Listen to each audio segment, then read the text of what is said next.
how to stop your Roblox crashing on iPhone or iPad. So if you want to stop your Roblox crashing on your iPhone or your iPad, then let's get started. First, you need to clear your Roblox cache. Go ahead and open up your settings application. Inside your settings, you need to scroll down and then go with general.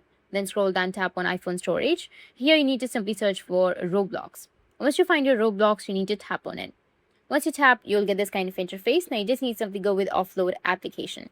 After you tap on offload, you need to again tap on offload, and it will delete all of the app's documents and data, and also the cache as well. After you've done that, go ahead and reinstall the application in your device. So once you've cleared the cache, you need to go ahead and make sure that your Roblox is up to date. For that, you need to open up your app store. From your app store, you need to go with your search and search for Roblox.